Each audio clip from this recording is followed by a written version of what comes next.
बिस्मिल्लाहिर्रहमानिर्रहीम, अस्सलाम वालेकुम, सुबह खैर। आप देख रहे हैं एक्सप्रेसो, मैं हूं आपके साथ हिना आदिल। आई इमरान हसन। इस उम्मीद और दुआ के साथ कि आप खैरियत से हैं, एक नई सुबह का आगाज कर चुके हैं या करने वाले हैं। दोनों सूरतों में हमारी बेस्ट विशेस आपके साथ हैं। May it's gonna be a good day in your life. हमारी बहुत सारी दुआएं हैं। अगर आप अच्छा सोचेंगे, अच्छा करने की कोशिश करेंगे, लोगों की तरफ पॉजिटिव एटीट्यूड के साथ जाएंगे, अपना रवैया मस्बत रखेंगे, तो दिन डेफिनेटली अच्छा गुजरेगा, जिंदगी अच्छी होती जाएगी। This is all we need. जिंदगी में अगर लोगों की तरफ मस्बत होते जाते हैं, अच्छी सोचें लेके चलते हैं, तो आपका जो इम्पैक्ट है वो सराउंडिंग्स पे भी अच्छा आता है। वो कहते हैं ना कि फलां शख्स की वाइब बड़ी अच्छी है या फलां शख्स का जो है ना बड़ी पॉजिटिव वाइब है। तो पॉजिटिव वाइब क्या होती है? ऑरा। यस, तो ये वाकई होता है लोगों का। मुझे वैसे कभी फील नहीं होता। वो जब जिंदगी में कुछ कर जाते हैं उसके बाद पता लगता है अच्छा यार ये तो नेगेटिव आदमी था। तो ऐसे लोगों के रवैयों से डरना भी चाहिए, मोहतात भी रहना चाहिए। This is very important. But it's a brand new in your life. आपकी बाकी मानदा जिंदगी का आज पहला दिन है। सो अगर पहले जो कर चुके हैं, बजाय इसके कि उस पर पछताएं, परेशान हो कि आगे क्या करेंगे, कैसे बनेगा, कहाँ जाएगा, उससे निकलिए, आगे का देखिए। फ्यूचर इज देयर और अपनी एफर्ट्स उस तरफ लगाइए। ज्यादा जरूरी। परेशान वैसे पाकिस्तान में रहते हुए क्यों ना हो हमारी जिंदगी में इफ हम इन इस्लामाबाद और इन लाहौर बहुत अच्छा नहीं होता, because we belong to the political territories, और पॉलिटिकल टेरिटरीज में कभी कुछ स्टेबल नहीं होता पाकिस्तान। डाल देते हैं सियासी मंजरनामे पर नजर। आप कह रहे हैं इस्लामाबाद में जनाब वो जलसे के बाद की जो सूरत हाल बन रही है उस पर बात करते हैं। तहरीक इंसाफ के रहनुमाओं के खिलाफ पुलिस ने अब क्रैकडाउन शुरू कर दिया है और ज़राए ये बता रहे हैं कि पार्लियामेंट हाउस में मौजूद तमाम PTI जो MNAs हैं उनको हिरासत में ले लिया गया है। दूसरी जानिब कई घंटे गायब रहने के बाद वज़ीर आला खैबर पख्तूनख्वा अली अमीन गंडापुर अब मंजर-ए-आम पर आ गए हैं। ये भी खबर चल रही थी कि कहीं वज़ीर आला को गिरफ्तार न कर लिया गया हो। इस हवाले से जो तहफ़्फ़ुज़ात का इजहार है वो पार्टी कर रही थी।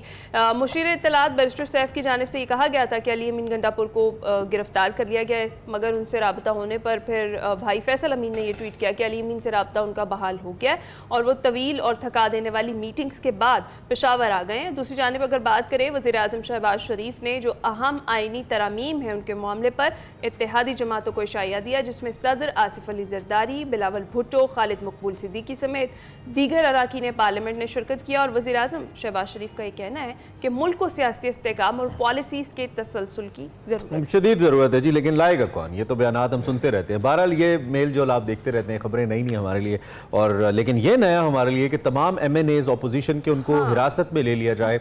वैसे लॉजिस के अंदर पुलिस का जाना भी अब कोई नई बात नहीं है, इससे पहले भी हमने अनफॉर्चुनेटली ऐसे मनाजिर देखे हैं। इस वक्त हमारे साथ एक तो वकास अहमद हैं इस्लामाबाद से हमारे नुमाइंदे, तो ताज़ा तरीन सूरत हाल उनसे जानेंगे कि ताज़ा तरीन क्या है इस वक्त, इस सारी सूरत हाल के ऊपर डेवलपमेंट क्या हो रही है, आपको आगाह रखेंगे number 1। And then Shaukat Paracha साहब, सीनियर एंकर पर्सन तजियाकार, भी हमें ज्वाइन करेंगे अपने एनालिसिस के लिए। तो शौकत साहब से भी हम जानेंगे कि वो अब इस सूरत हाल को कैसे देखते हैं। सो आपकी इजाज़त से शौकत साहब, ज़रा मैं वकास से सूरत हाल ले लेता हूँ ताकि हमें एक फर्स्ट इन्फॉर्मेशन मिल जाए, फिर हम इस पर थोड़ा तजिया भी कर लेते हैं। वकास, क्या है ताज़ा तरीन आपके पास इस वक्त इस्लामाबाद की, क्या सूरत हाल है, खासतौर पर ये जो रेड जोन एरिया है?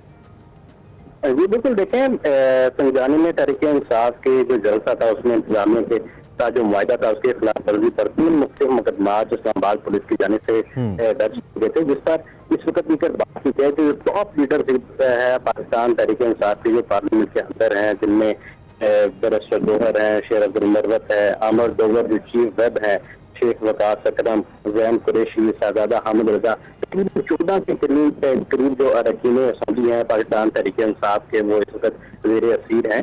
और जब ये ऑपरेशन शुरू हुआ तकरीबन 8 घंटे तक ये आंख मचोली का सिलसिला जारी रहा। इंतहाई जो ड्रामाई सिचुएशन जो पार्लियामेंट के बाहर यहाँ पर देखी थी कि जूनी कौमी असम्बली का इजलास जब शुरू हुआ तो वहाँ पर पुलिस की भारी नफरी जो दोनों दाखिली रास्ते थे, जो कैबिनेट सेक्रेटरी की तरफ से जाता है और जो मेन मरकजी रास्ता है, वहाँ पर पुलिस की भारी नफरी को वहाँ पर डिप्लॉय कर दिया गया।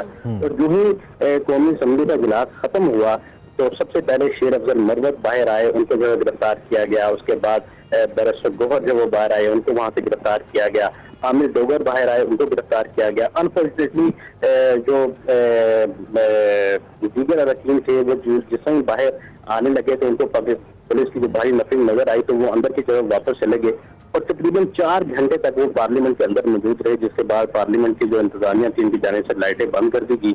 और जब अरकान असेंबली जो बाहर नहीं आ रहे थे तो सीधे कपड़ों में मजबूत जो पुलिस एहलकार हैं, लॉ इन्फोर्समेंट के जो एहलकार हैं, वो पार्लियामेंट के अंदर जो दाखिल हो गए और वो जो पार्किंग एरिया और मीडिया जल्दी की मीडिया डिपार्टमेंट के तरफ जो रास्ते थे वहाँ पर उन्होंने प्राइवेट गाड़ियों में वहाँ पर खड़े हो गए और तकरीबन 4:30 बजे सुबह के करीब जो है वो तकरीबन बाकी जो 8 अरकान हैं जिनमें शेख वकास अकरम थे, साहबजादा हामिद रजा, शाहिद खट्टक, यूसुफ खान समेत दीगर जो अरकान थे उनको वहां से गिरफ्तार किया गया और जो कैबिनेट ब्लॉक का रास्ता है वहां से उनको तो इनको पार्लियामेंट के अंदर घुस के पुलिस ने इन MNAs को गिरफ्तार किया, आप ये बता रहे हैं?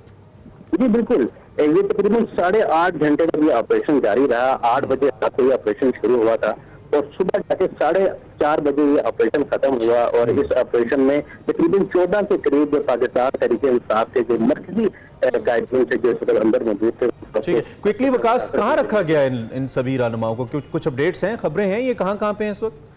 देखिए, 3 मुख्तलिफ जो थाने थे वहाँ पर ये मुकदमे का अंदराज किया गया था, जिसमें बुनियादी तौर के ऊपर रूट की खिलाफवर्जी, इस्लामाबाद पुलिस पर हमले, औकात कार जो मायदे में था पाया गया था उसके खिलाफ वर्जी, उसके साथ साथ रियासती इदारों पर जो उनमें जो तकारीब की गई थी उसके खिलाफ जो मुकदमा दर्ज थे, उनमें थाना नून भी है, थाना संजानी भी है, पाक सेक्रेटेरिएट जो थाना है वहाँ पर भी जो अरकान को मुंतकिल किया गया है। ये जो तमाम सिचुएशन जारी थी तो उस वक्त जो अली अमीन गंडापुर हैं वो वज़ीर आला खैबर पख्तूनख्वा, वो खैबर पख्तूनख्वा हाउस में मौजूद थे। अच्छा। और ये काफी जो वो अफवाहें भी जो वो गर्दिश करती रही कि उनको जो वो गिरफ्तार कर लिया गया है। फिर 8 घंटे बाद मंजर आम पर आ गया। वकास, जरा क्विकली ये भी बताइएगा, अहम मुमकिन जो कानून साजी उसके हवाले से जराए कह रहे हैं कि हुकूमत के पास नंबर पूरे हैं, क्या तफसीलात हैं इस हवाले से? कितने अरकान की हिमायत जो हासिल है हुकूमत को और कितनी होनी चाहिए? देखिए, आईनी तरमीम के लिए जजेस की टेन्योर में या जितने भी जजेस हैं उनकी जगह उनके टेन्योर में इजाफे के लिए आईनी तरमीम के लिए 2/3 अक्सरियत दोनों ईवानों की जो सेनेट और कौमी असम्बली में जरूरी है, जो कि तकरीबन हुकूमत इस वक्त जो वो कामयाब दिखाई देती है कि जो कौमी असम्बली और सेनेट। वकास साहब से अपडेट्स हम लेते रहेंगे। आपका बहुत शुक्रिया, आपने ताज़ा इन्फॉर्मेशन के हवाले से बताया। मुख्तलिफ मुकदमात हैं, मुख्तलिफ मकामात हैं जहाँ पर इन पोलिटिकल लीडर्स को रखा गया है। I think it's happening for the first time in the history कि पार्लियामेंट के अंदर से MNAs को अरेस्ट किया जाए। पुलिस सिविल कपड़ों में गई है, वकास ने हमें ये भी बताया। एंड हम रिकॉर्ड की दुरुस्तगी के लिए ज़रा प्राचा साहब के पास चलते हैं, उनसे पूछ लेते हैं कि वो हमें ज़रा बताएं। प्राचा साहब, ऐसा ही है, ये पहली दफ़ा हुआ है कि पार्लियामेंट के अंदर से मेंबर नेशनल असेंबली जो थे उनको अरेस्ट किया गया है? इससे पहले कोई मिसाल है हमारे पास ऐसी? यूजुअली तो ये होता है कि सर्जेंट एट आर्म्स जो एक पार्ट होता है कौमी असेंबली के अंदर, स्पीकर उनको कहते हैं कि किसी को पकड़ लें, किसी को बाहर भेज दें। लेकिन असेंबली हॉल के अंदर यूजुअली पुलिस छोड़े कोई भी नहीं जा सकता, उसके लिए हम कहते हैं एलियन इन द हाउस। किसी MNA इवन अगर प्रेसिडेंट हैं, वो पार्लियामेंट का हिस्सा है, लेकिन नीचे वो नहीं जाते। वो भी जब आते हैं ज्वाइंट सेशन को एड्रेस करने के लिए तो स्टेज पे बैठते हैं और वहीं से वापस चले जाते हैं। लेकिन ये मामला खासा गंभीर हो चुका है गुज़श्ता शाम से, बल्कि मैं कहूँ कि संजानी में जो जलसा PTI ने किया, जिस तरह की वहाँ पर ज़बान इस्तेमाल की गई, उसके बाद ये रेस जो था वो जरूर होना था। 2 इशू थे उस जलसे के। एक जलसे में जो तकारीर की गई और इंतहाई ऑब्जेक्शनेबल अल्फाज इस्तेमाल किए गए, ज़बान इस्तेमाल की गई ख़वातीन के बारे में, मीडिया के बारे में, या पंजाब की चीफ मिनिस्टर मरियम नवाज शरीफ साहिबा के बारे में। और दूसरा एस्पेक्ट उसका है कि जो एग्रीमेंट हुआ उसकी वायलेशन की गई। बड़ा स्ट्रिक्टली इन जलसे की इंतजामिया को, डिस्ट्रिक्ट इंतजामिया ने कहा हुआ था कि 3 से 7 आपका टाइम होगा। लेकिन फॉर एग्जांपल शुएब शाहीन साहब जैसे गिरफ्तार हुए, वो तो सिर्फ इसी सिलसिले में हुए होंगे कि वो एग्रीमेंट की पासदारी नहीं की गई, डिले किया गया। जी तो प्राचा साहब, देख रहे हैं पाकिस्तान तहरीक इंसाफ की मुश्किलात में मजीद इजाफा हो जाएगा, क्योंकि टॉप लीडरशिप तो सारी अरेस्ट कर ली गई है। और जिस तरह से भी आपने जिक्र किया जलसे में जो ज़ुबान इस्तेमाल की गई थी, तो अली अमीन गंडापुर को तो गिरफ्तार नहीं किया गया, वो तो वापस पहुंच गए हैं। 8 घंटे ज़रूर वो कुछ मीटिंग्स में मौजूद थे, यही बताया जा रहा है उनके भाई की जानिब से ट्वीट में कि कुछ थका देने वाली उनकी हेक्टिक मीटिंग्स थी और उसके बाद वो वापस आ गए। जहाँ तक इन लोगों की गिरफ्तारी या मुश्किलात का ताल्लुक है, देखें ये जो गिरफ्तार हुए हैं, खुदा न खास्ता इन पर कोई हीनियस क्राइम्स के तो चार्जेस हैं नहीं। ये कोर्ट में जाएंगे, कोर्ट से इनकी बेल हो जाएंगी।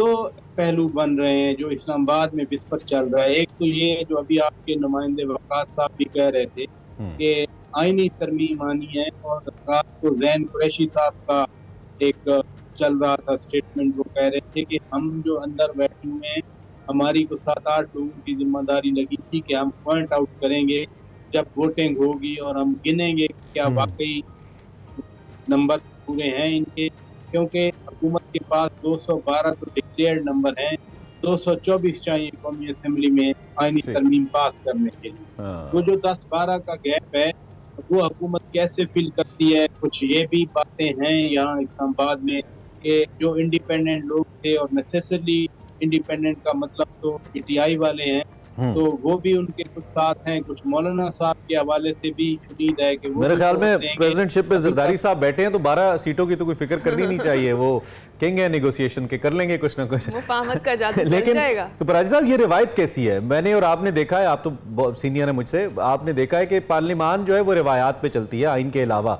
आइन तो जाहिर बात है एक प्राइम डॉक्यूमेंट है जिसके ऊपर इसका वजूद आता है, और इसकी जो बैकबोन है वो अवाम है। लेकिन रिवायात का बहुत सारा एक सिलसिला है, एक लंबा चौड़ा, और बहुत सारी चीज़ें इसलिए नहीं की जाती कि वो पार्लिमानी रिवायात का हिस्सा नहीं है।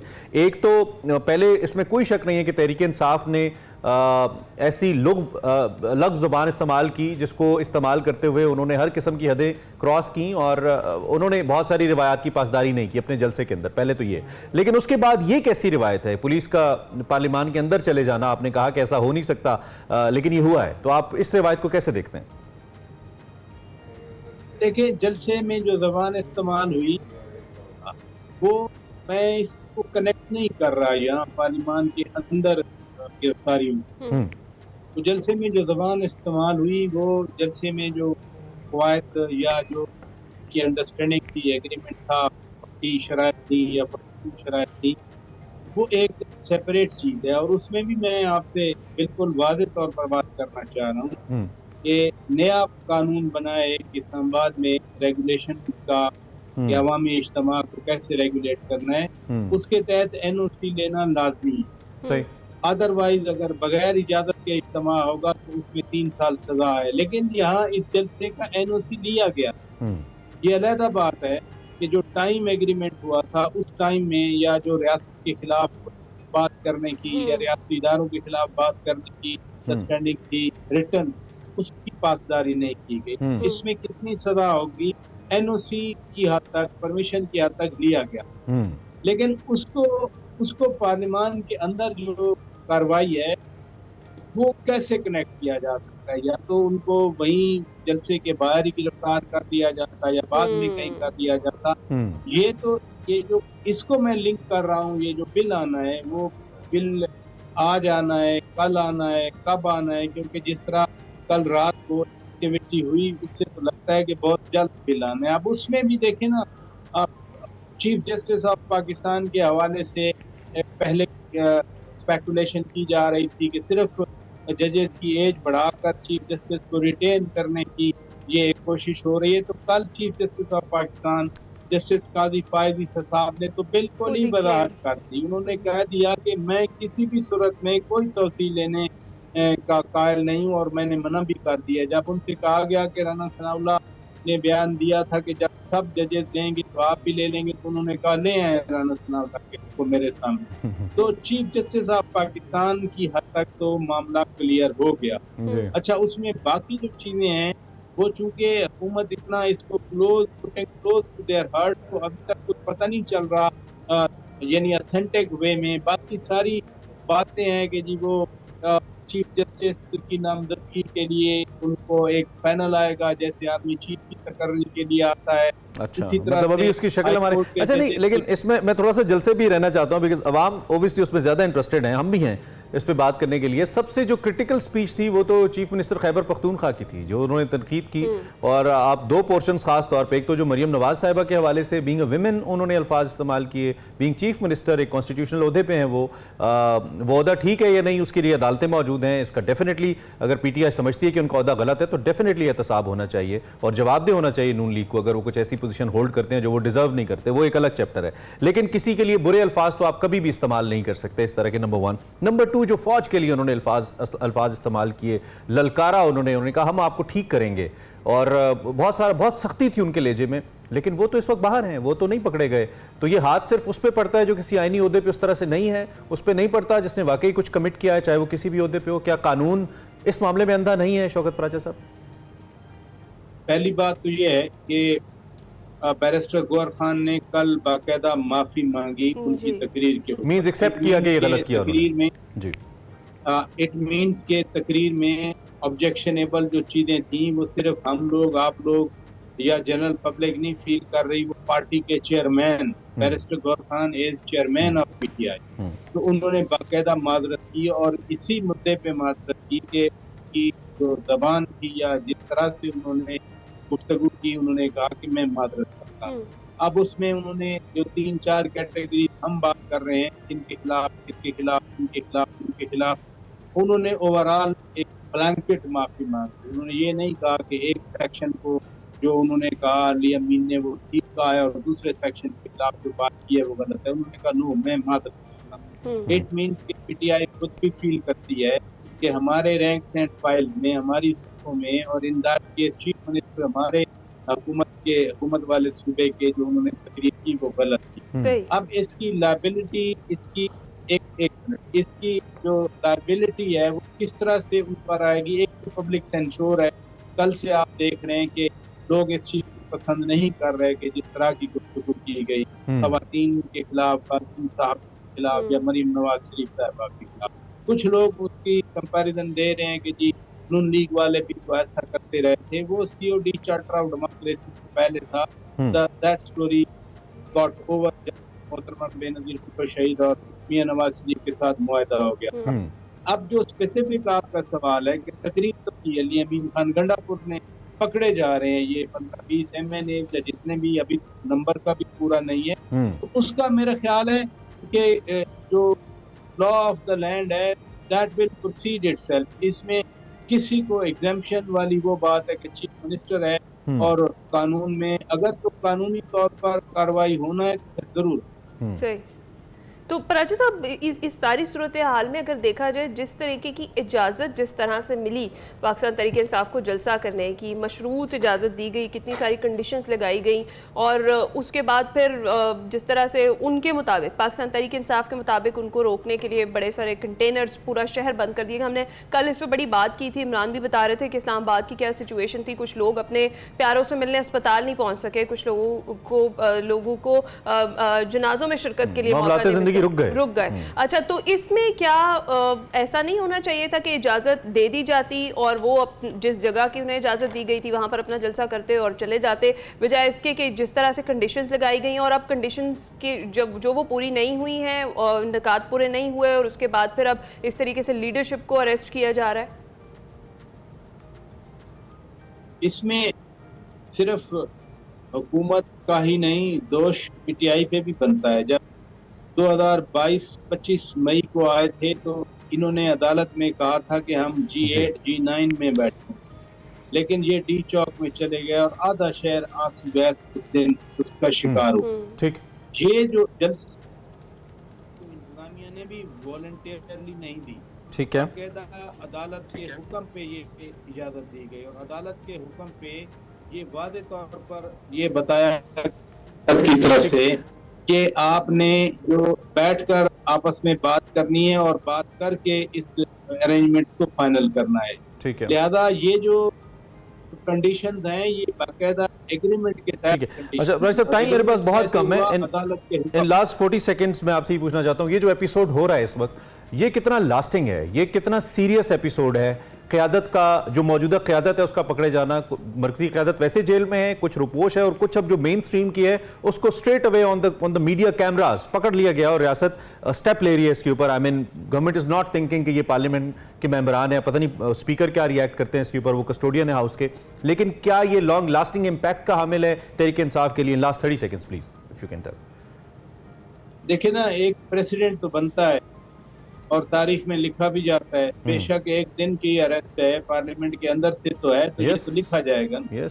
क्योंकि जब 2014 में इमरान खान और ताहिरुल कादरी का जलसा धरना आया था, तो आज भी हम मिसाल देते हैं कि उन्होंने पार्लियामेंट की बेहुरमती की और उसे कहते हैं precincts of the parliament. Precincts of the parliament का जो तकद्दुस है वो एक आप आज रात के या आज दिन के जो वाकयात हैं सुबह के, वो तो एक प्रेसिडेंट तो बनेंगे, वो किए जाएंगे, बेशक एक दिन के लिए ही ऐसा क्यों ना हुआ। ठीक है। और पार्लियामेंट चलती ही रवायात पे है, बरतानिया का आइन रवायात पे चल रहा है। जी, आइन रवायत पे, और बहुत बहुत बुरे मनाजिर है, ये नहीं होने चाहिए थे। आई विश कि सब पार्टियां इफ़ाम तफ़हीम का मुजाहरा करती, पहले तहरीक इंसाफ अपनी पॉलिटिकल एक्टिविटी को पॉलिटिकल रखती और फिर जो हुकूमत है वो भी अपना पेशेंस दिखाती, ऐसे अल्फाज इस्तेमाल ना होते, ऐसी सूरत हाल ना बनती। आई विश हम ये मंजर ना देखते, लेकिन ये जो शाराए दस्तूर है ना पराचा साहब, आपको पता है इसने कैसे कैसे मनाजिर हमें दिखाए हैं और कैसे कैसे मनाजिर दिखा रही है, पता नहीं कब ठीक होंगे ये। बहर आपका बहुत शुक्रिया, हैव अ गुड डे। आपने अपना तजिया हमारे सामने रखा।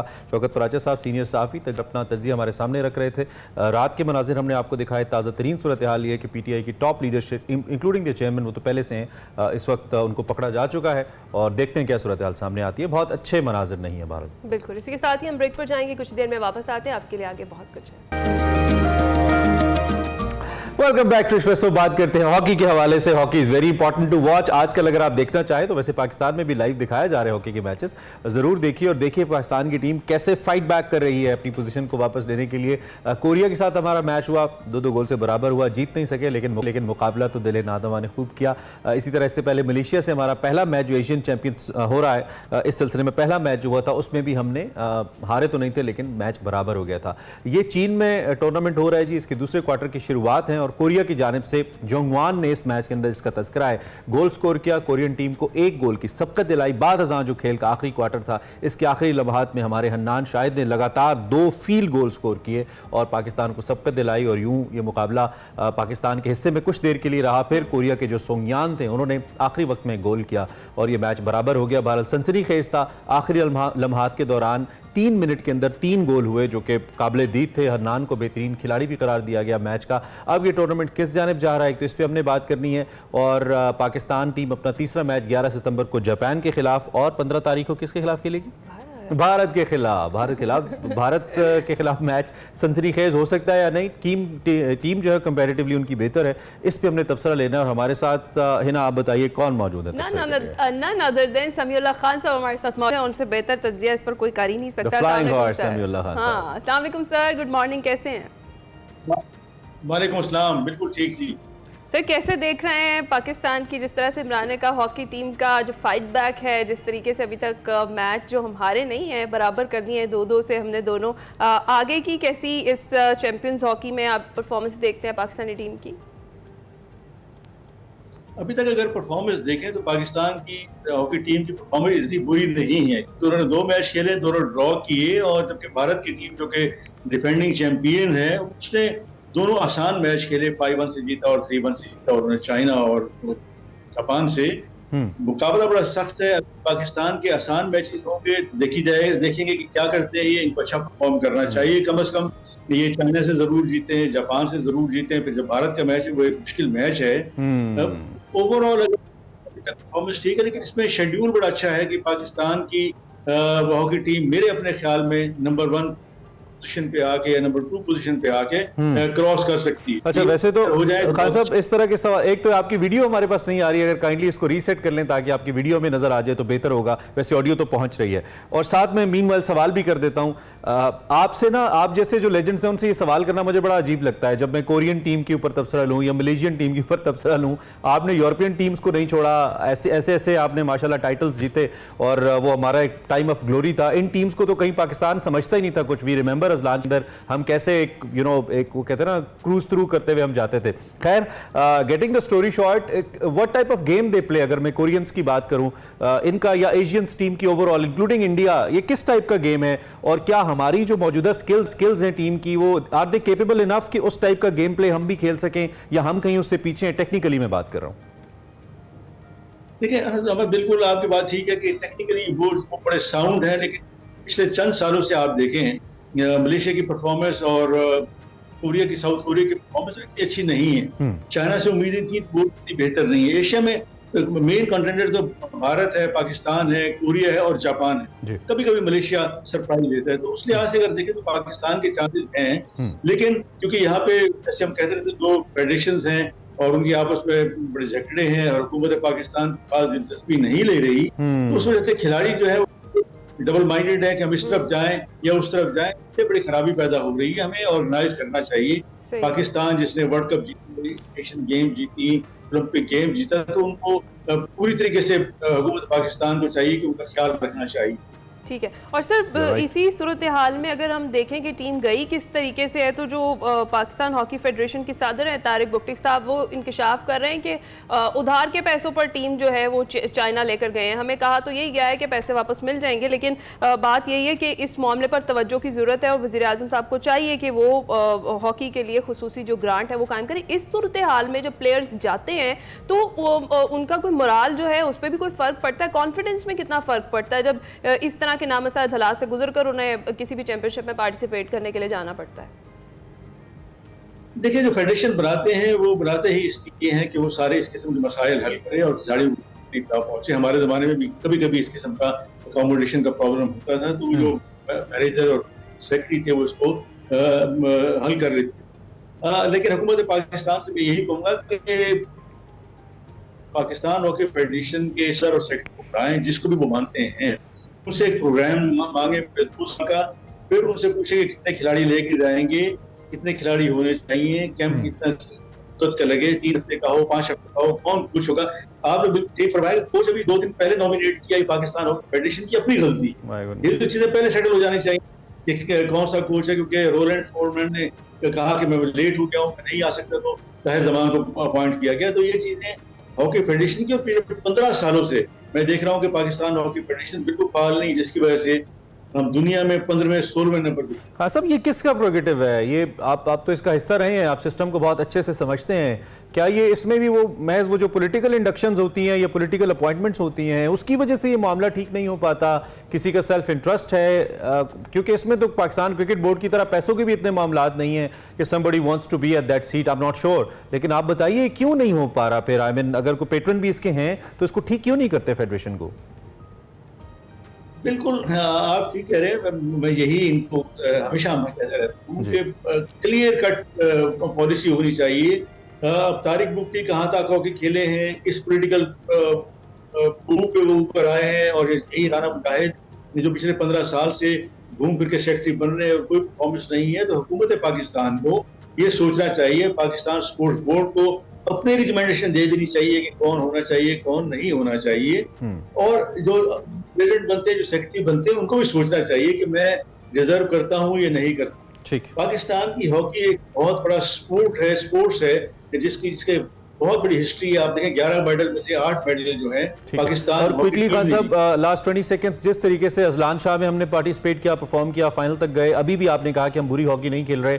आप फ्यूचरिस्टिकली देखते हैं कुछ बेहतरी आ रही है, चीजें बेहतर हो रही हैं, लग रहा है? बिल्कुल, मैं पूरी उम्मीद हूँ कि पाकिस्तान, मुझे उम्मीद है खास तौर पे वो एक तो पूरा मैच खेलेगा, उसके बाद अगला मैच इंशाल्लाह फाइनल भारत के खिलाफ ही होगा, क्योंकि भारत डिफेंडिंग चैंपियन है। लेकिन जब भी हमारे खिलाड़ी खेलते हैं तो बड़ा अच्छा खेलते हैं। मैं पूरी उम्मीद है कि पाकिस्तान की हॉकी टीम परफॉर्म करेगी। मतलब seeing the players you think इंशाल्लाह बेहतर होगा, लेकिन सीइंग द स्ट्रक्चर आप के दूसरे हिस्से में खुशामदी। फिर आपको क्या लगता है, इंसान वाकई हजारों साल पहले गारों में रहता था? ऐसा लगता है आपको? कैसे फील होता है आपको? ऐसा मैंने पढ़ा है तो मुझे लगता है। अच्छा, पढ़ा है। कुछ लोग की जबिल्लत से भी लगता है, कभी कभी हमारी जो नेचर है उससे भी फील होता है कि कहीं ना कहीं हम अपने दिमाग को लेकर उस क्या कहना चाहिए, इस फस्तायत का शिकार रहे हैं, या ऐसी सूरत हाल का शिकार रहे हैं जिसकी वजह से हम कुछ बहुत बेहतर फैसले भी नहीं कर पाते, और फिर एक वक्त लगा हमें उससे निकलने के लिए। लेकिन इन हकाइक पे बात करना बहुत ज़रूरी है। आज माइंड मैटर्स के अंदर इसी पे बात हो रही है कि क्या वाकई इंसान हज़ारों साल गारों के अंदर रहता रहा है? देखते हैं।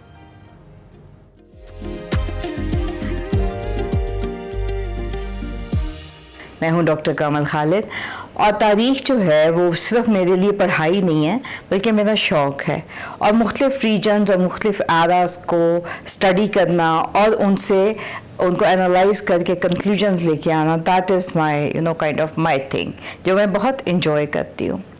अब आज तक हम जितनी भी तारीख़ पढ़ते आए हैं उसमें हम बहुत सारे एराज़, बहुत सारी डायनेस्टीज़ पढ़ते हैं। लेकिन आपके लिए मैं एक बात ये बताती चलूँ कि ये जो तारीख़ के अदवार हैं इनको डिवीज़न किया गया है, और वो जो डिवीज़न है वो किन बेसिस पे की गई है, और वो कौन से तारीख के बुनियादी अदवार हैं, और जैसा कि मैंने कहा उनकी डिवीज़न, आज हम सिर्फ उस पर बात करेंगे। आपको थोड़ा सा महसूस होगा कि शायद ये कोई मुझे तारीख का लेक्चर दे रही हैं, नहीं, ऐसा नहीं है। ये वो बुनियादी चीज़ें हैं जिनका जानना हर शख्स के लिए बहुत ज़रूरी है। हम जो आर्ट हिस्ट्री के लोग होते हैं, हमारी जो तारीख की मुताला शुरू होता है वो कदीम तरीन अदवार से होता है कि जब ह्यूमन एग्जिस्टेंस के हमें एविडेंस मिलते हैं, और उस एग्जिस्टेंस के एविडेंस के बाद उन एराज को मुख्तलिफ नामों के साथ डिवाइड किया गया है। मसलन कदीम तरीन एरा को पैलियोलिथिक का नाम दिया गया। सुनने में थोड़ा मुश्किल लगता है, लेकिन अगर आप इसको समझें, पैलियो इज़ ओल्ड, पुराना, कदीम, लिथ पत्थर को कहते हैं, तो कदीम पत्थर का दौर उसको कहा गया। उसके बाद के दौर को जो है, जिसको कि 10,000 BC से शुरू किया गया, उसको न्यूलिथिक कहा गया। नया, लिथ पत्थर, नया पत्थर का दौर। और इस पत्थर के दौर में जो एक बहुत अहम रेवोल्यूशन आया, वो कहा गया कि इंसान ने एग्रीकल्चर को डिस्कवर किया। और उसके बाद 5000 BC से ऑनवर्ड्स हमें सेटलमेंट्स, जो छोटे छोटे आबादियों से मिल के जो एक कॉन्सेप्ट मिलता है, वो सिविलाइजेशंस का कॉन्सेप्ट मिलता है।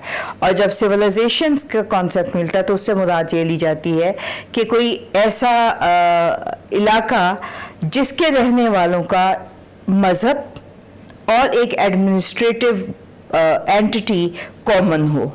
तो जहाँ ये दो चीज़ें होंगी उसको उन्होंने तहजीब का या सिविलाइजेशन का नाम दे दिया। और सिविलाइजेशन का जो आगाज़ हमें बताया गया, हमें कहा गया कि तकरीबन 3000 साढ़े 3000 कबल अज़ मसीह से ये फ्लरिश करना शुरू होती है। और सिविलाइजेशंस के हवाले से हमें 4 खित्तों का नाम दिया गया। सबसे पहले मेसोपोटामिया, दूसरा इजिप्ट, तीसरा इंडस वैली और चौथा चाइना। मेसोपोटामिया वो इलाका जो कि दरिया दजला और फरात के दरमियान वाक़या है। दूसरा इलाका इजिप्ट, जो दरिया नील के किनारे का इलाका है। तीसरा इलाका इंडस वैली, जो कि हमारा अपना इलाका है, जो कदीम दौर में 7 दरियाओं का और मौजूदा दौर में 5 दरियाओं की सरजमीन है। और चौथा जो है वो चाइना है, जिसको कि कहा जाता है कि उसके 2 मेजर दरिया थे जिनके किनारे ये तहजीब जो है फ्लरिश की। ये हमें हमेशा से पढ़ाया गया, बताया गया, सुनाया गया, और ये कहा गया कि इससे पहले कुछ नहीं था। उससे पहले इंसान गारों में रह रहा था और हज़ारों सालों से वो गारों ही में रह रहा था। ये एक ऐसा कॉन्सेप्ट था जिसने मुझे डे 1 से ही बहुत बॉदर किया था।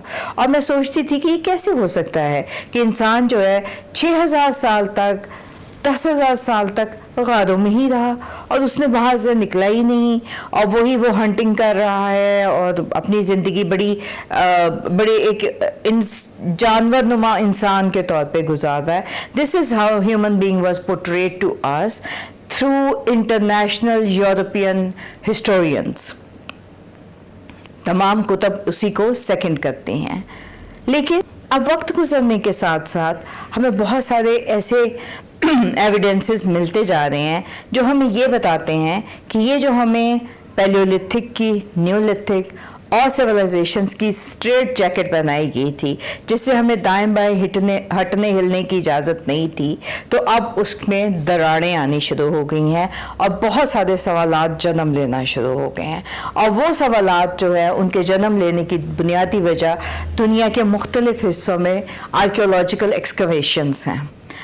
अब जो हमें एक रिवायती तौर पे पढ़ाया जाता है, उसमें कहा जाता है कि इंसान ने जो बुलंदोबाला इमारत और ये जो सब उसकी तरक्की है, ये तहजीब के आने के बाद हुई, जिसके लिए हमने असाइन कर दिया तकरीबन समझिए 4 से 3000 BC का वक्त। लेकिन अब क्या किया जाए कि हमें ऐसे मॉन्यूमेंट्स और ऐसी इमारत मिली और ऐसे स्ट्रक्चर्स मिले जिनके बारे में जब उनकी कार्बन डेटिंग की गई तो पता चला कि वो तो 16,000 साल कबल अज़ मसीह में बने, कुछ जो हैं वो 22,000 साल कबल अज़ मसीह में बने, और कुछ तो इससे भी कदीम हैं। अब बड़ी मज़े की बात यह है कि ये साइट्स जो हैं हमें दुनिया के मुख्तलिफ जगहों से मिलती हैं। Turkey, Sri Lanka, Indonesia. अब ये वो जगह हैं जहाँ से कि हमें ये इमारत या स्ट्रक्चर्स मिलने शुरू हुए। तो अब एक बहुत बड़ा सवाल पैदा हो गया कि हमने तो फैसला कर लिया था कि इंसान गार में से निकला ही 5000 साल कबल अज़ मसीह में था, तो ये इससे पहले के जो हमें कार्बन डेटिंग के साथ स्ट्रक्चर्स मिल रहे हैं, तो फिर उनका क्या मानी। चुनांचे इन तमाम चीज़ों को देखते हुए तमाम हिस्ट्री जो है उसको रिव्यू करने की ज़रूरत है। मेन स्ट्रीम में आज भी इस हवाले से कोई बात नहीं हो रही, और अगर कोई इसके उसकी ये एक हमें जो रटाया एक फॉर्मूला दिया गया था, अगर उससे कोई हटने की कोशिश करता है तो आप यकीन कीजिए कि जो वो एक्सकवेटेड साइट्स हैं उनको बंद कर दिया जाता है। ना सिर्फ ये कि बंद कर दिया जाता है, बल्कि वहाँ पर जो स्कॉलर्स काम कर रहे होते हैं उनको सख्ती से डिस्करेज किया जाता है। अब यहाँ पे एक और बात मैं बताती चलूँ कि अभी तक जो आर्कियोलॉजिकल एक्सकवेशन जो एक्सपीडिशंस थी वो they were led by the Europeans mostly. उन्होंने ही इसको लेके चले और मुख्तलिफ खित्तों में जो है खुदाइयाँ की और इमारत निकाली और उसके ऊपर लिखा और बात की। लेकिन अब बहुत सारे ममालिक ने और बहुत से खित्तों के लोगों ने ये फैसला कर लिया कि ये हमारी ज़मीन है, यहाँ की तारीख़ हमारी तारीख़ है, चुनाचे ज़रूरत है कि हम इसको ओन करें। और उसकी क्लासिकल एग्जाम्पल मैं इजिप्शियंस को देती हूँ कि इजिप्शियंस के यहाँ जितने आर्कियोलॉजिकल एक्सकवेशंस होती थी वो तमाम की तमाम एक्सकवेशंस जो थी वो कोई ना कोई यूरोपियन कंट्री खुसूसन फ्रांस लीड करता था। लेकिन अब आहिस्ता आहिस्ता उन्होंने अपनी एक्सपर्टी इतनी ले आए हैं कि वो जो एक्सपीडिशंस हैं वो उनकी अपनी लोकल पॉपुलेशन लेके चल रही है। और जब वो लोकल काम कर रहे हैं तो एक बात हमेशा ज़हन में रखिए कि अपनी ज़मीन को जितनी अच्छी तरह मैं जानती हूँ कोई भी बाहर का शख्स नहीं जान सकता। जब ये तमाम तहकीकात होनी शुरू हुई हैं तो तारीख़ की ऐसी डायमेंशंस खुली हैं जो कि शायद किसी के वहम गुमान में भी नहीं था। आखिरी बात मैं आपसे ये कहती चलूँ, इंसानी अक्ल को कभी भी हमें अंडर एस्टिमेट नहीं करना चाहिए, और इंसानी अक्ल जो है वो कदीम दौर से मौजूद है। हमें कहा जाता है कि इंसान हज़ार साल तक गारों में रहा, ये मानना हमारी अक्ल के लिए शायद कुछ बईदस क़यास है। उसकी मैं आपको एक बहुत सादा एग्जांपल देती हूँ। आज का दौर जिसमें हम रह रहे हैं, इसको अगर हम स्टडी करें तो ज़रा विजुलाइज कीजिए 1901 के शख्स को अगर आप आज न्यूयॉर्क के टाइम स्क्वायर में जाके खड़ा कर दीजिए। मैं बात कर रही हूँ अ ह्यूमन बीइंग फ्रॉम 1901। तो उस टाइम स्क्वायर के अंदर जब वो खड़ा होगा तो आपको क्या ख्याल है कि अपने इर्द गिर्द होने वाली चीज़ों को देख के क्या वो गश खा के गिरना चाहेगा? रोशनियाँ, आवाज़ें, स्क्रीन्स, क्योंकि मुझे याद है जब मैं आज से बहुत साल पहले पहली दफ़ा गई थी, इवन आई वॉज ओवरवेल्म्ड। तो मकसद कहने का ये है कि 1901 से लेके 2024 तक अगर इंसान इतनी तरक्की कर सकता है, और ये मैं बात कर रही हूँ एक अरसा which is less than 125 years, तो क्या ये मुमकिन है कि इंसान हज़ार साल तक एक ही जगह पे खड़ा रहा, एक ही जगह पे जमा रहा और वो आगे ही ना बढ़ा? और आखिरी बात जो कि बड़ी अहम बात है, आज से 1000 साल बाद अगर कोई हमें एक्सकवेट करेगा तो अगर वो किसी अफ्रीकन ट्राइब को एक्सकवेट कर लेता है जो कि पुराने तरीक़ों से ज़िंदगी गुजार रहा है, तो क्या वो हमारे पूरे जो ये टाइमलाइन है इसको यही लेबल कर देगा कि ये वो लोग थे जो हट्स में रहते थे और जिनके पास किसी किस्म की कोई मॉडर्न टेक्नोलॉजी नहीं थी? हमारे आर्कियोलॉजिस्ट को, हमारे हिस्टोरियंस को और हमारे एंथ्रोपोलॉजिस्ट को तारीख़ के ऊपर नज़र षानी करने की बहुत ज़रूरत है। और ये वक्त आ गया है कि हम अपने खित्ते की, अपनी ज़मीन की तारीख़ को अपनाएं और उसके बारे में ख़ुद बात करें। लेकिन ये बात जो है रैशनल होनी चाहिए, लॉजिक के साथ होनी चाहिए, और उसके पीछे आपकी कोई ना कोई आर्कियोलॉजिकल एविडेंस होना चाहिए। बहुत शुक्रिया। Welcome back to Expresso. जनाब, कैसे हो सकता है एक्सप्रेसो में हम क्रिकेट की बात ना करें? वैसे काफ़ी सारे ऐसे अवामिल हैं जिनकी बुनियाद पर हमें नहीं करनी चाहिए, लेकिन ऐसा कुछ अच्छा हुआ तो नहीं है कि हम बात करें, लेकिन क्या स्टिल करें? कुछ डेवलपमेंट्स हैं जो आपसे शेयर कर लेते हैं। पाकिस्तान क्रिकेट को आईसीयू से निकालने के लिए अब 23 सितंबर को तमाम बड़े जो हैं वो सर जोड़कर बैठने वाले हैं। चेयरमैन पीसीबी की जेर सरबराही इजलास में हेड कोचेस जेसन गिलेस्पी और गैरी कर्स्टन शरीक होंगे और जो head coach Pakistan white ball Gary Kirsten हैं 12 सितंबर को पाकिस्तान वो पहुंच रहे हैं और जो रेड बॉल कोच हैं वो 22 सितंबर को वतन वापस पहुंचेंगे। कौमी टीम का अगला पड़ाव जो है उसकी बात करें तो इंग्लैंड के खिलाफ हमारी होम सीरीज है जिसके मैचेस रावलपिंडी और मुल्तान में होने हैं, मगर टेस्ट मैचेस से कबल चैंपियंस वनडे का 12 सितंबर से शुरू होगा और उसकी बुनियाद पर इंग्लैंड के खिलाफ स्क्वाड का इंतखाब किया जाएगा। क्या ये दुरुस्त इक़दाम है आपके ख्याल में? ये दुरुस्त इक़दाम है? Doubtful Yes. पता नहीं होगा या नहीं होगा Exactly. क्योंकि क्रिकेट एक्सपर्ट नहीं है ना हम कोशिश करते हैं जरा एक्सपर्ट ओपिनियन इस पे ले लें। और ये जो कप्तानी की म्यूजिकल चेयर है ना ये वैसे चलती ही रहती है, फिर से एक ऐसा ही लग रहा है कि चल रहा है माहौल। इसमें क्या सदाकत है? तीनों फॉर्मेट का कप्तान एक बार फिर तब्दील होने जा रहा है, ऐसी भी खबरें आ रही हैं और ये कब तक चलता रहेगा? वी हैव यूसुफ अंजुम साहब विद अस, हमारे सीनियर नुमाइंदे बड़ा गहरी नजर रखते हैं इस वक्त जो भी मामलात हैं और इनसाइड स्टोरीज भी निकाल के लाते हैं। तो हम जरा यूसुफ भाई से इस बारे में बात करते हैं। Thank you very much. कैसे आप? ठीक ठाक हैं? हाँ जी बिल्कुल ठीक ठाक। आप पहले खबरें दीजिए, ताज़ा तरीन क्या है आपके पास? क्या स्टोरी है, क्या डेवलपमेंट है? बस ये जुमेरात से वनडे कप शुरू होने जा रहा है। चैंपियंस कप पहले इस नाम से पेटंगुलर कप हुआ करता था, फ़र्क तो कोई हमें नज़र नहीं आ रहा। वही 5 टीमें, वही खिलाड़ी हैं सारे। और इस बार पीसीबी ये समझदा है कि यही वो वाहिद एक रास्ता है जिसके ज़रिए हम अपनी क्रिकेट को ठीक कर सकते हैं। अब ये नहीं मालूम कि ये 15 दिन के मेले से कितना पाकिस्तान को टैलेंट मिलेगा। दावे तो बहुत सारे किए जा रहे थका हैं। नहीं देंगे प्लेयर्स को पहले ये ऐसे टूर्नामेंट से? ऐसा नहीं लगता ऐसा ही बस कि शायद प्लेयर्स थोड़ा ज़्यादा ज़हनी और जिस्मानी तनाव का शिकार हो जाएंगे और फिर उसके बाद इंग्लैंड का इंपॉर्टेंट दौरा है? मैं बिल्कुल बैक टू बैक हो गया ये नहीं? असल में इश्यूज़ ये कि हमारा जो फिटनेस का म्यार है वो सबसे पस्त है पूरी जितने भी क्रिकेट के ममालिक हैं। और इसलिए ये लगाया गया कि चलें इससे ये कि लोगों को थोड़ा तैयारी का मौका मिलेगा, उनको रिदम में आने का मौका मिलेगा। जिस तरह के मेंटोर्स को उन्होंने साथ लगाया है कि वो थोड़ा उनको गाइड करेंगे किस तरह की इंटरनेशनल क्रिकेट उसको प्रेशर लेते हैं। तो थोड़ा सा फ़ायदा पाकिस्तान टीम को ज़रूर तौर पर होगा, लेकिन इससे कोई ख़ास तब्दीली आने वाली नहीं है। ये वही जो टैलेंट है वो निकल हाँ जी, ये वही क्रिकेटर जो पहले भी खेलते रहे हैं उन्हीं में से अब उनको वो 150 को लिया है, फिर इसमें थोड़ी तादाद कम करेंगे और इसी में से आने वाले जो हमारे टूर्स हैं उन पर उसका इंतखाब होगा। सेंट्रल कॉन्ट्रैक्ट के फैसले भी इसी में से होंगे। तो एक पाकिस्तान क्रिकेट बोर्ड के और ख़ासतौर पर जो पीसीबी के चेयरमैन मोहसिन नकवी ये समझते हैं कि ये जो एक मेरा आइडिया है, क्योंकि जो भी चेयरमैन आता है वो अपना एक नया आइडिया लेके आता जी, है। ऐसे ही है। आपको याद होगा करमीज राजा है तो उन्होंने जूनियर लीग करवाई थी, उससे पहले पीएसएल का आइडिया एक आया था। अब ये चाह रहे हैं और उसमें भी अरबों रुपए लगे थे आगे। बिल्कुल बिल्कुल, इसमें काफ़ी पैसा लग रहा है। तो पैसा तो इन्वेस्ट होगा, अब उसके रिजल्ट उसके मुताबिक कितने अच्छे आते हैं ये आने वाले वक्त ही हमें बताएगा। सही है। और ये खबर जो चल रही है कि तीनों फॉर्मेट्स के जो कैप्टन हैं वो चेंज किए जा रहे हैं, इस हवाले से क्या खबर है आपके पास? हिना कप्तानी का इशू हमेशा ही रहता है पाकिस्तान क्रिकेट में। जब भी थोड़ी सी टीम को हार मिलती है तो एकदम से सवाल शुरू हो जाते हैं कि हमारे कप्तान को तब्दील कर दिया जाए। लेकिन बार बार तब्दीलियों से जो हालात हैं वो आपके सामने हैं कि क्रिकेट के हवाले से जितने बाबर आजम को जब चेंज किया, फिर शहीन शाह अफरीदी को लाए, फिर बाबर आजम को लिए, अब दोबारा से एक बार फिर ये म्यूजिकल चेयर का आगाज़ होने जा रहा है। तो जो कोचेज़ हैं वो मेरे ख्याल थोड़े से रिलेक्टेंट है कि अभी ये तब्दीली होगी वो थोड़ी सूदमंद साबित नहीं होगी। शान मसूद क्योंकि गो के अभी तक टेस्ट मैचेस को जीत नहीं पाए, लेकिन कंटिन्यूटी होनी चाहिए। वैसे ऐसा भी लगता है यूसुफ भाई, it's not about captain any more. ऐसा लगता है कैप्टन का रोल है भी नहीं। आई मीन आपने सब तो अच्छे प्लेयर्स आजमा लिए हैं ना जो लीग्स में अच्छा परफॉर्म करते हैं, इंक्लूडिंग शादाब सब। और जब इंटरनेशनल क्रिकेट में आते हैं तो वो एक गेम, एक डिफरेंट वाइब गेम है, डिफरेंट गेम, उसका प्रेशर अलग है। लेकिन ये बताइए कि कुछ ऐसा है हो सकता है जो मोहसिन नकवी साहब को नजर आ रहा है, मुझे और आपको नहीं आ रहा। मैं वनडे कप के हवाले से बात कर रहा हूँ, जो आप कह रहे हैं कि कोई खातिर खा रिजल्ट्स नहीं नजर आ रहे, और ये हर क्रिकेट एक्सपर्ट कह रहा है कि it may be a waste of money, mentors को इतने पैसे एंड ऑल। तो हो सकता है कुछ वो देख रहे हैं जो हम नहीं देख रहे, उनकी जो बारीक आंखें हैं वो देख रही हैं और हम ना देख रहे हों।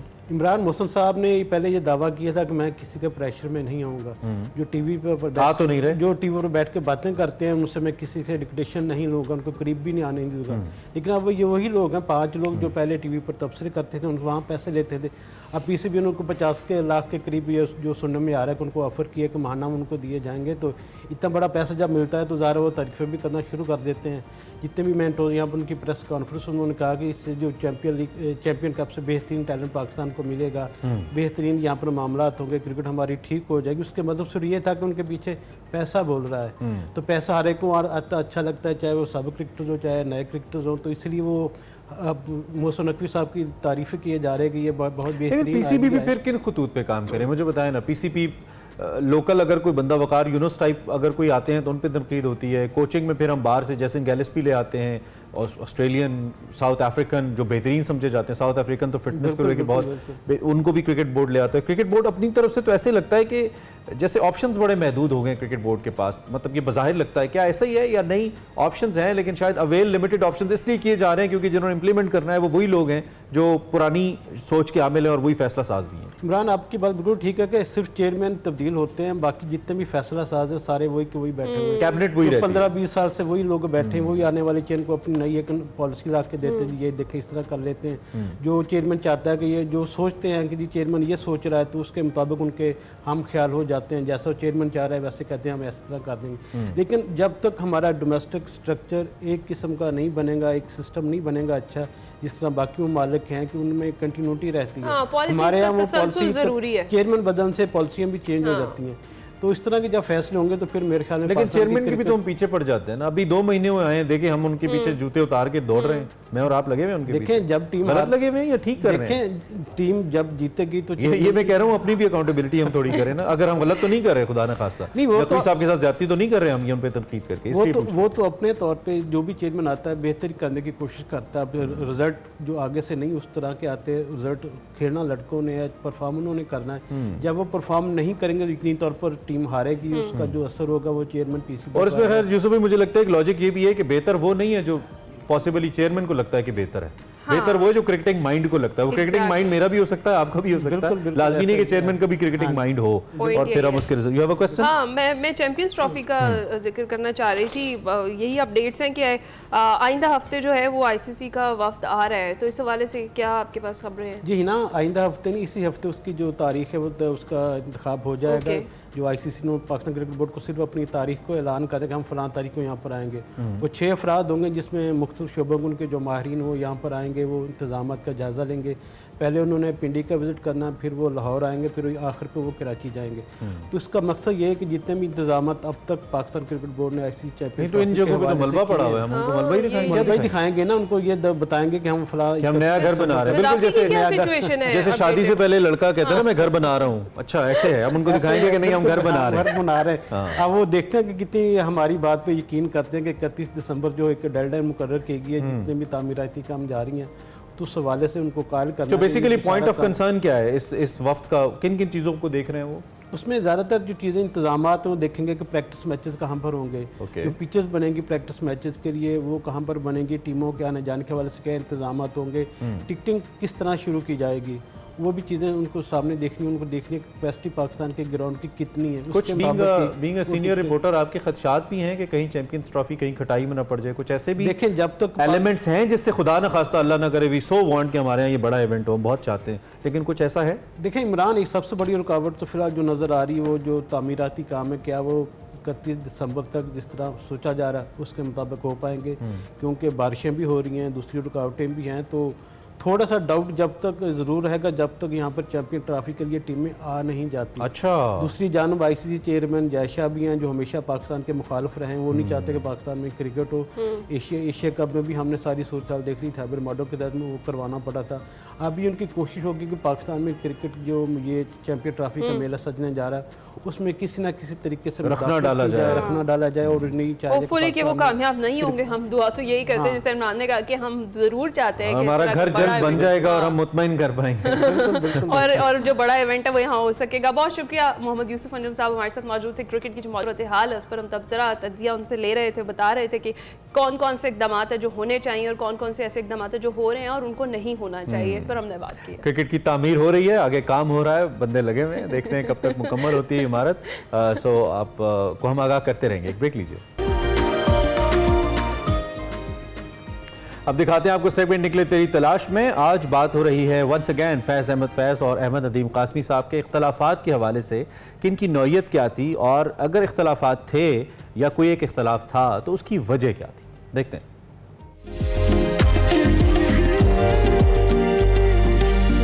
अस्सलाम वालेकुम नाज़रीन, मैं वकार अहमद, आप देख रहे हैं निकले तेरी तलाश में। गुज़श्ता सेगमेंट में बात हो रही थी इशफाक साहब के हवाले से भी और कई ऐसे बड़े लोगों के हवाले से जिनका तज़किरा ताड़ साहब ने अपनी नई किताब में नहीं किया मज़ामीन की शक्ल में। तो बेसिकली वो एक सवाल था, लेकिन उस सवाल में से एक ज़िमनी सवाल पैदा हुआ था जो हम अब इस सेगमेंट में करेंगे और वो ये था कि जवाब देते हुए तार साहब ने कहा था कि फैज़ साहब और काज़मी साहब का आपस में एक इख्तलाफ की बात उन्होंने की थी। तो तार साहब, मैं ये पूछना चाहता हूँ कि फैज़ साहब और काज़मी साहब के इख्तलाफ की नौयत क्या थी, क्योंकि हम बचपन से, यानी जब हम लिटरेचर पढ़ना हमने शुरू किया तो ये एक हवा थी, यानी बाकायदा एक लॉबी का गुमा होता था, ग्रुप्स का, वज़ीर आगा, कासमी साहब, फैज़ साहब। फिर दूसरी बात ये थी कि इनकी आपस में जो इख्तलाफी नौयत तो मुझे नहीं मालूम, लेकिन हम तक कारी के तौर पे एक अदबी चुटकुलों या अदबी लतीफ़ों की शक्ल में कई चीज़ें जो हमारे सामने आती थी। तो क्या कोई इख्तलाफ था, और अगर वो था तो उसकी नौयत किस कदर सख्ती की? और ये सवाल इसलिए भी बनता है कि आप अहमद नदीम कासमी साहब तरक्की पसंद, रोशन ख्याल, बल्कि तरक्की पसंद तहरीक की बुनियादें रखने वालों में से हैं। फैज़ साहब का भी शुमार इसी तबके में होता है, वो भी 1938-39 तरक्की पसंद तहरीक और उसके साथ उनकी शमूलियत, और उसके बाद फिर उनकी पूरी ज़िंदगी, बड़ी रोशन ख्याल और बड़े प्रोग्रेसिव राइटर। तो इनके दरमियान में जो इख्तलाफ था उसकी नौयत क्या हो सकती है, और वो इख्तलाफ जो है वो किस कदर उसमें शिद्दत हो सकती है, इस पे थोड़ी सी अगर रहनुमाई फरमा दें। शिकायतें थीं कासमी साहब को, और मेरा ख्याल है उनमें से कुछ जायज़ भी थी। ठीक है। और बहुत सारे लोग वो लिटरेरी हवाले तलाश करते हैं, दोनों प्रोग्रेसिव थे जी। और उनका, कासमी साहब का प्रोग्रेसिव होना जो है वो ज़्यादा स्ट्रॉन्ग इसलिए है कि वो एक मजहबी ख़ानदान से ताल्लुक़ रखते थे। उनके तमाम इर्द गिर्द पीर फलां और ये भी पीर कासमी थे। तो वहाँ से निकलना और उसके बाद प्रोग्रेसिव मूवमेंट को भी लीड करना, और वो सारी आई फील कि इसके लिए बहुत बहादुरी चाहिए। फैज़ साहब जो थे वो प्रिविलेज क्लास के थे, यानी आई फील के पहले तो नहीं थे सच। मैं उनके गांव गया हूँ, काला कादर, मामूली सा गांव है, मामूली सा घर था जहाँ वो पैदा हुए। उनके वालिद पढ़े लिखे थे, वो सुना अफ़गानिस्तान गए और वहाँ पे किसी अच्छे ओहदे पे। तो फैज़ साहब ने अच्छे इंस्टीट्यूट्स में तालीम हासिल की, और उसके बाद उनका ग्रुप बहुत बड़ा था। तो बाद फैज़ साहब का ग्रुप नहीं था, एक ह्यूज लॉबी थी, और वो लॉबी जो थी उसमें सोवियत यूनियन का भी दखल था, उन्हें लेनिन प्राइज भी दिया गया है। अच्छा, इससे पेशतर मैं कह दूँ, मेरा ख्याल है कि जितने शेर मुझे फैज़ साहब के याद है ना, और किसी की याद, उनकी अज़मत और बड़ाई में कोई शक नहीं करना चाहिए। ये उन बड़े लोग थे, उनके आपस में इख्तिलाफ है, तो वो मैं थोड़ा सा उनका तज़किरा कर रहा हूँ, लेकिन बुनियादी जो इनमें था ना जी, वो क्लास का फ़र्क था। वो रगड किस्म के एक मुआशरे से आए थे, गांव से, अंगा से उठ के आए थे। बिल्कुल। अगरचे वो भी कादर से आए थे, लेकिन उनकी क्लास में फ़र्क था, और वो उस तरह शायद फ्रैंक ही नहीं होते थे एक दूसरे के साथ, क्योंकि वो मुख्तलिफ तहजीबों के नुमाइंदे कह लीजिए। तो उसमें एक बहुत जो शिकायत थी कि चाइना एक वफद गया, फैज़ साहब की शायद थी उसमें लीडरशिप थी, तो वहाँ पे हर जगह उन्होंने कासमी साहब का तारफ़ करवाया कि ये हमारे मुल्क के बहुत मशहूर जर्नलिस्ट हैं। अच्छा। ही नेवर मेंशन्ड कि is a poet, is a short story writer. तो कासमी साहब को उसका दुख था, एंड आई फील कि अगर ऐसा हुआ है, मैं तो सुनी सुनाई बात कर रहा हूँ, तो उन दोनों के, मतलब कासमी साहब वॉज नो लेस देन फैज़ साहब, क्योंकि जो गिरफ्त उनकी फिक्शन पे थी वही गिरफ्त शायरी पे थी, यानी दोनों चीज़ों में। और उन्होंने जिस तरह मुतासर किया मतलब कि सोसाइटी को अपनी शायरी के हवाले से, उसी तरह ही फैज़ साहब ने भी किया, लेकिन उनको उतनी प्रोजेक्शन मिली नहीं। उसके अलावा एक बहुत मेजर, जिस तरह मैंने कहा ना, लॉबी, कासमी साहब के गिर्द जो लोग थे वो बहुत अच्छे और बड़े फिक्शन राइटर थे। मोहम्मद काज़म थे, खालिद अख्तर थे, और बहुत सारे, मतलब हमारा भी सॉलिड आगाज़ तो फ़नून से हुआ, and he was a gem of a man.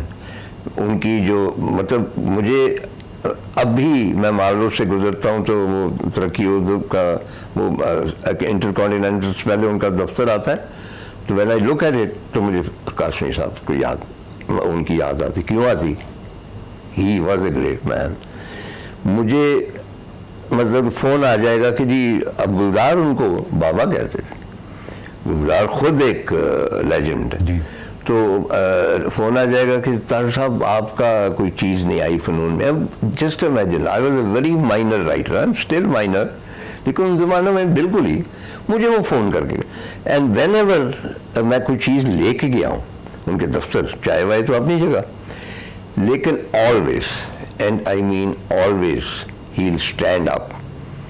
मैंने वो अपना मसवदा दिया ना, he will stand up and receive it and से कि आपका बहुत बहुत शुक्रिया। तो ये बड़ी निशानियाँ होती हैं बड़े लोगों की।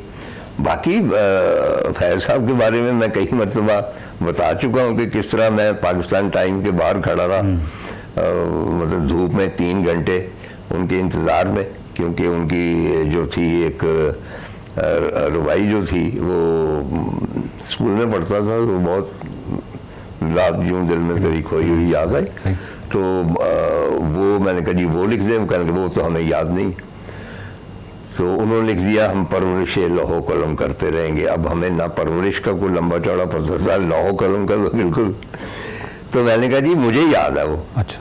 तो मैंने उनको, तो बाद में एक फंक्शन था जिसमें फैज़ साहब भी थे, मैं भी था, दोनों ने मुकर्रीन में या वो सदारत कर रहे थे, तो वहाँ पे मैंने कहा था कि एक ज़माना था कि फैज़ साहब को शेर तो मैं लिखाया करता था। चुनांचे ये दोनों जो जायंट हैं, इनमें आप मुकाबला नहीं कर सकते, वो अपनी अपनी जगह बड़े थे। बिलाशुबा फैज़ अहमद फैज़, अहमद नदीम कासमी, दोनों अपनी अपनी जगह बड़े, और कासमी साहब जो हैं वो क्योंकि नसर के हवाले से भी, मतलब उनके अगर अफसाने देखें तो बहुत ही कमाल, और कासमी साहब एक पूरे अहद का नाम है, बिल्कुल इस तरह फैज़ साहब और उनकी फ़िक्र जो है वो एक पूरे अहद पे छाई हुई है, और हमारे लिए दोनों काबिल एहतराम है। और बड़े लोगों को जो इख्तलाफ होते हैं वो बड़े मासूमाना से इख्तलाफात होते हैं, तो ये इख्तलाफात के हवाले से ही हमने थोड़ा सा पूछना था तार साहब से। तार साहब बहुत बहुत शुक्रिया, अगले हफ्ते किसी नए मौजू के साथ हाजिर होंगे। देखते रहिए निकले तेरी तलाश में। एक बार फिर से एक्सप्रेसो में खुशामदीद, और अब आपकी मुलाकात करवाते हैं एक्सप्रेसो हीरो से, जिन्होंने सिर्फ 12 साल की उम्र में फल्कियात का मुशाहिदा करने के लिए खुद टेलीस्कोप बनाई है और नेशनल लेवल पर फल्कियात के मुकाबलों में अव्वल पोजीशन हासिल कर चुके हैं। जी हाँ, फैसलाबाद एस्ट्रोनॉमी सोसाइटी के वो सदर हैं, और उनकी जो सलाहियतें हैं उसके एतराफ़ में नासा की तरफ से उनको अवार्ड भी मिल चुका है, बहुत सारे सर्टिफिकेट्स भी हैं उनके पास। अब्दुल्ला सलमान हमारे साथ मौजूद हैं। ये 5 साल पहले कारनामा है, अब तो माशाल्लाह ही 17 आई बिलीव नाउ, और काफ़ी आगे जा चुके हैं अपने काम में। Abdullah, welcome to Expresso, how are you? Thank you very much. I am fine. It's great to have you, brother. बड़ा ही अच्छा लग रहा है हमें जान के कि आपका जो पैशन है उसको आपने कैसे आप उसको लेकर चल रहे हो। थोड़ा सा हमें बताइए, एक तो आपके अंदर ये शौक कहाँ से पैदा हो गया कायनात को देखने का? लोग ज़मीन के मामलात को पूरा नहीं कर सकते और आप कायनात को एक्सप्लोर करना चाहते हैं। What drives you actually towards this? क्या है ऐसा जो आपको माइल करता है कि आप कायनात को एक्सप्लोर करो, Abdullah? The main thing I believe कि हर स्टूडेंट की या हर चिल्ड्रन के अंदर जो है उसको एक फील्ड की तरफ खींच लेती है वो क्यूरियोसिटी है। एंड मुझे भी बचपन से ही क्यूरियोसिटी रही कि मैंने स्पेस के बारे में सीखना है, इसके राजों को जानना है, किस तरह फल्कियात में अजसाम घूम रहे हैं, तारे किस तरह चमक रहे हैं। ये सारी बातें जब बचपन में मैंने देखी, पढ़ी अपनी किताबों के अंदर, तब से ही मैंने ये इरादा कर लिया कि फल्कियात ही मेरा फील्ड होगा, एस्ट्रोनॉमी ही मेरा फील्ड होगा। तो अब्दुल्ला, यू वर ओनली 12 जब आपने अपने लिए एक टेलीस्कोप बना ली, ये आपने कारनामा कैसे कर लिया? कहाँ से इंस्पिरेशन ली और किस तरह से आपने अपनी टेलीस्कोप बना ली? देखिए, जिस तरह मैंने बताया कि मैंने सिर्फ किताबों के अंदर पढ़ा, अब मुझ में फिर शौक पैदा हुआ कि क्यों ना मैं खुद इन अजसाम को देखूं। उस वक्त मैं टेलीस्कोप अफोर्ड तो नहीं कर सकता था, तो जो मुझे सेकंड ऑप्शन मिला जो करीब तरीन था वो यही था कि मैं खुद अपनी टेलीस्कोप बनाऊं, चांद को, जुपिटर, सैटर्न और दूसरे सितारों को खुद टेलीस्कोप के साथ ऑब्जर्व करूं। तो ये जो एक खुद देखने का शौक पैदा हुआ, उसने मुझे टेलीस्कोप बनाने की तरफ खींचा। ठीक है अब्दुल्ला, अब तक सबसे कलीदी क्या चीज़ सीखी आपने इन 5-6 सालों में जब से आप ये कर रहे हो? कोई एक चीज़ जो आप हमें ऐसी बताओ कि आज तक मैंने स्पेस की ऑब्जर्वेशन में ये सीखा है, कुछ डिफरेंट, कुछ मुख्तलिफ। जो स्पेस की ऑब्जर्वेशन में मैंने मुख्तलिफ सीखा वो ये है कि जो आप आंख से देखते हैं वो वैसा नहीं होता है एज कम्पेयर टू टेलीस्कोप, क्योंकि टेलीस्कोप से ऑब्वियसली एक तो करीब नजर आती है चीज जो भी आप देख रहे होते हैं, एंड जिन चीजों को हम समझते हैं कि वो सिंपली एक स्टार है या कुछ है, वो बल्कि कोई बिल्कुल ही डिफरेंट थिंग होती है। तो इससे मैंने ये सीखा कि ऑब्जर्वेशन इज वेरी इंपॉर्टेंट। अगर आप रात को किसी चमकती हुई चीज को देख रहे हैं, वो आप नहीं बता सकेंगे कि वो स्टार है या प्लेनेट है जब तक आपको उसके बारे में इल्म नहीं होगा। तो कभी तो इस 5 साल की मेरे जर्नी के अंदर यस बोले, इन 5 साल की जर्नी के अंदर मैंने जब मेन चीज ये सीखी कि आपको ऑब्जर्व करना, उसके बारे में नॉलेज गैदर करना बहुत इंपॉर्टेंट है। तो कभी ऐसा हुआ कि टेलीस्कोप से देखते हुए कोई सिग्नल कैच हुआ हो, किसी एलियन से बात हो गई हो और उन्होंने कहा कि हम जल्द जमीन पे आने वाले हैं? ये तो बहुत तासुर होता है ना, ये बड़ी क्यूरियोसिटी होती है कि यार एलियंस हैं नहीं है। जी बिल्कुल। कुछ तो कहते हैं आ भी चुके हैं एलियन जमीन के ऊपर। पाकिस्तान में वो खर्चों की वजह से और बिजली के बिलों की वजह से सामने नहीं आ रहे हैं। ऑन अ लाइटर नोट, क्या है यही हो सकता है। नहीं एक्चुअली जो मुझे शुरू से यही शौक रहा है कि ना कि एलियन से किस तरह मेरा कांटेक्ट हो जाए, और इसी सिलसिले में मैंने बहुत कोशिशें भी की, बट अभी तक हुआ नहीं। दुआ कर रहा हूं बेहोश हो जाना आपने जिस दिन हो गया, आगे से आपको जवाब आ गया। वैसे आपको उम्मीद है किसी दिन जवाब आएगा? इंशाल्लाह। मेरा मेन एस्ट्रोनॉमी या एस्ट्रोफिजिक्स में आना का मकसद ही ये है कि जो हमारे अलावा कोई जिंदगी है उसको ढूंढना है, एक्स्ट्रा टेरेस्ट्रियल लाइफ को। तो अभी अब्दुल्ला आप क्या पढ़ रहे हैं? एस्ट्रोनॉमी से रिलेटेड ही आपकी स्टडीज अभी चल रही हैं और आगे फ्यूचर में भी यही प्लान्स है कि सिर्फ इसको लेकर ही चलना है? जी मैं अभी एंजल इंटरनेशनल कॉलेज में ए लेवल्स कर रहा हूँ स्कॉलरशिप बेस पे, एंड उसके बाद मेरा प्लान है कि मैं बैचलर इन फिजिक्स करने के बाद एस्ट्रोफिजिक्स को परस्यू करूँ, जो कि सारी एस्ट्रोनॉमी ही है। और ये जो मुख्तलिफ मिसालें, मुख्तलिफ वीडियोस खासतौर पे अमेरिका के मुख्तलिफ जगहों के हवाले से आती रहती हैं, आप इन पे बिलीव करते हैं ये ठीक है? और क्या ये ह्यूमन मेड वीडियोस हैं और कुछ ह्यूमंस ही हैं जो इतने ज़्यादा इनोवेटिव हैं कि तरक्की में आगे हैं, या फिर कुछ और मखलूक है जो एग्जिस्ट करती है? आपकी क्या फाइंडिंग है अब तक बीइंग अ स्टूडेंट? अब्दुल्ला, इसके रिलेटेड मेरी फाइंडिंग अभी बहुत कम है, क्योंकि मैं जो एक्स्ट्रा टेरेस्ट्रियल लाइफ या एलियंस की लाइफ फाइंड करना वो कोई आसान गेम नहीं है। प्लैनेट्स या मून को देखना टेलीस्कोप के साथ वो बहुत इजी है। एक्स्ट्रा टेरेस्ट्रियल लाइफ तो अभी तक नासा नहीं फाइंड कर पाई, जिनके पास इतनी बड़ी बड़ी टेलीस्कोप्स, इतनी बड़ी बड़ी रेडियो टेलीस्कोप्स, इतने अच्छे एस्ट्रोफिजिसिस्ट वगैरह है। बट आई बिलीव कि अगर मैं इस फील्ड के अंदर एक दफा इन हो जाऊं, मे बी मैं कुछ इस तरह का कंट्रीब्यूट कर पाऊंगा जो कि फ्यूचर में ह्यूमैनिटी को एलियंस फाइंड करने में मदद करेगी। चलें, आपकी रिसर्च इंटरेस्टिंग है, बहुत इंटरेस्टिंग है, आपको मसरूफ रखेगी, जो कि कायनात अल्लाह की बनाई हुई बहुत वसी है और कुरान में हमें हुक्म भी है कि हम इसे तस्खीर करें, हम इसे ढूंढें, जिसमें हमारी निशानियां हैं, कुछ भी बेवजह बेमतलब नहीं। Abdullah, player meeting you brother, all the best for your future. Thank you very much, आपने हमें एक्सप्रेसो में ज्वाइन किया। अच्छा, कोई भी पैशन अगर परस्यू कर रहा है उसको इनकरेज करें, उसको आगे बढ़ने दें, उसे ये ना कहें कि ये क्या कर रहे हो, इसमें कुछ नहीं है और बचा, और आप जिंदगी में क्या करेंगे। वेल, हम अपना बाकी दिन परस्यू करते हैं, देखते हैं पूरे दिन में हमारे लिए क्या है। प्रोग्राम आज का इख्तिताम को पहुंचा। कल मुलाकात होगी, ख्याल रखिएगा, अल्लाह हाफिज।